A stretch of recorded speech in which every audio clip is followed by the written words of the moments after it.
I started working with draft horses my sophomore year of college here at Warren Wilson.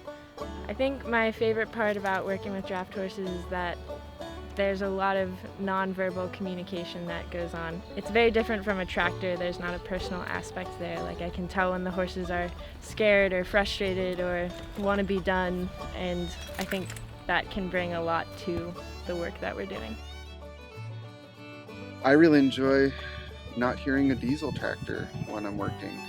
Just hearing the clink of the chains from the traces and the horses, hearing their pace and their gruffiness or snorting or displeasure or glee in their work. It becomes more of a lifestyle than just owning a piece of equipment. I started working with draft horses when I was around 5 years old down in Madison County, where my grandparents and family lived. And none of my family ever had a tractor. In my personal life, I have not ever thought about using draft horses because I've always been in a system that has a tractor. You know, you have to take care of a horse every day. I just have to pull this thing into the shop once a year for like 5 to 7 hours to do preventative maintenance on it, fuel it up, you know, that occasional breakdown. But otherwise it just sits here chilling, you know, undercover, not rusting. If you're not using a tractor, it's just sitting there. But you can't go out and really pet it and enjoy it. From my experience, there's a large cost of keeping horses, and on a large scale, you need a large team. I've seen a lot of studies looking at the price per hour of operating draft horses versus a tractor, and it's always lower. It's just a matter of how much lower and what those hidden costs are besides just dollar value, like having to be there to feed the horses every day and muck the stalls and do all of those things, as opposed to just writing a check to the loan company for your tractor. All those systems that you have to pay money for each year to maintain, you don't have to pay to maintain on a horse. I think the benefits of using draft powers that they're solar powered, so they fit really well into the sustainability part of farming.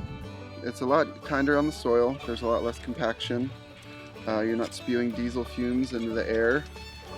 You know, their feed can be grown on the farm. So in some sense, you know, the energy to power the horse is food, and we can grow food. There's a little less input there, and it helps the nutrient cycling within the farm organism so that most of those nutrients are staying on the farm instead of being a one-way ticket for diesel coming in and going out in fumes. Smaller fields are being farmed, and you can get in those places with horses a whole lot easier. And you don't tear up half the ground working your ground and getting it ready and cultivating as you would with a tractor just trying to turn around. And they don't compact the soil nothing like a tractor, and so the small areas are coming back. I think they fit in very applicably on the market garden scale, 10, 20 acre where your field plots are smaller. In the future, like right now, we're already seeing prices for draft horses rising because of the back to the land movement that's kind of happening currently, the sustainability push. A lot of people are buying draft horses, so I think that trend will just continue to increase, and we'll see bigger and bigger teams hooked and more fields being worked with draft horses.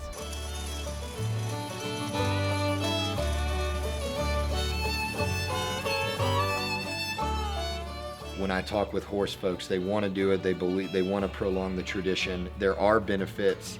It brings a lot to a person's life to work with animals versus just a humming tractor. It's hard to not see a team working out in a field and not feel inspired. You know, a team cutting a nice straight furrow. Who's not going to see that and see that as beauty? When you're out there and you start plowing that field with a good team and you smelling that fresh dirt, then the horse sweat don't get no better.